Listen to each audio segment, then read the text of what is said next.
Welcome. I'm Sally Galvin, entrepreneur, Australian representative and ambassador for mental health awareness.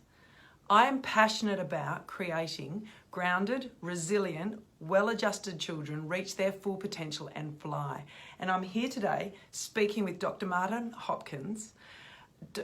Martin is the academic chair of nursing at Murdoch University, and he wrote his PhD on resilience training with nursing staff in the medical field so that they can overcome adversity when they're faced with it, when they're faced with aggression or any kind of adversity. So Martin is an expert in resilience training.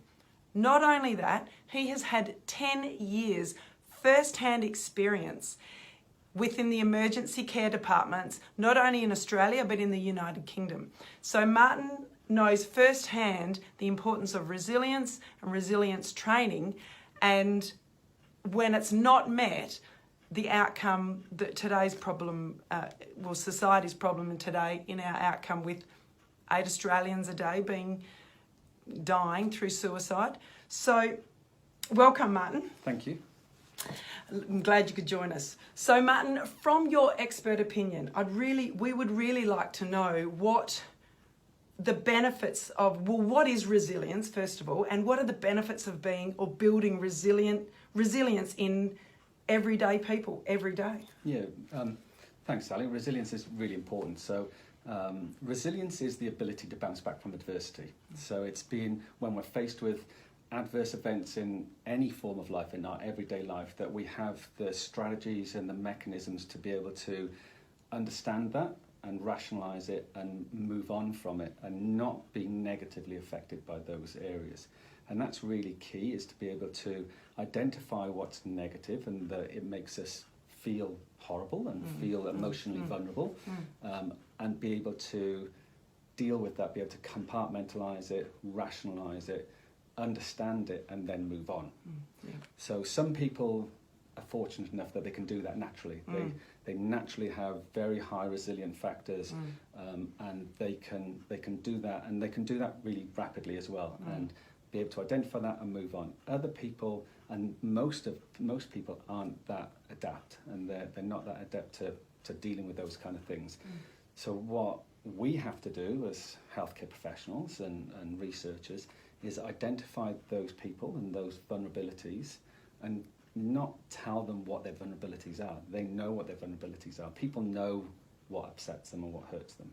It's about giving them the opportunity to build on them and to develop skills within themselves to be able to move on when they're faced with that in the future.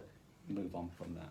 And how to deal with it. Absolutely. So it's not what happens to you, it's how you react and how you deal with those things. Absolutely. And it's different for everyone. We're all individuals. Yeah. And what will upset one person or will impact someone negatively, it won't impact someone else. And that's because we've all got different coping mechanisms and different resilience levels. I'm going to put a spanner in the works here, Martin. Why, from your expert opinion, do you believe that there is a higher suicide rate in today's society now in Australia than there was in the past? Like, what's happened to our resilience levels? Why are we not as resilient as we used to be? That's a tricky one to answer. It is a tricky one. I don't know if we're not as resilient as we were in the past. It may be that we've always been the same. We've got this kind of static resilience to life. What's changed in the last few years, certainly in the last 20 years, let alone the last 50 years, is that there's much more scrutiny of everyday life. Yeah. And there's not just scrutiny from external sources, there's internal scrutiny as well. And we're very, the media is telling us that we need, how we need to look and how we need to act, etc. So I would argue, I would wonder if the resilience has always been there or not been there, as the case may be in individuals. It's just much more open and much more on the social front now. Yeah. And people are more aware of things. People are more aware, and people are more willing to talk about things as well. Yeah. They're much more willing to talk about how we feel. 20 years ago, a male talking about their mental health status and how they felt, and how they're feeling, was never done. No. Whereas now it's much more acceptable for us to say, actually, I'm not feeling well, or I'm not good, or that actually has negatively affected me. Yeah. We're good at doing that side of things now, or we're getting better at doing that side of things.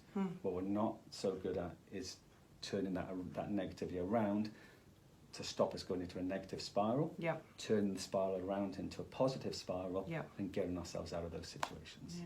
That's what resilience does. It allows us to turn that negative spiral into a positive spiral and move forward. Lovely. Great. That's a great amount. Thank you so much, Dr Hopkins, for your time, and Pleasure. thanks for all that lovely information. Pleasure. Thank you. Take care.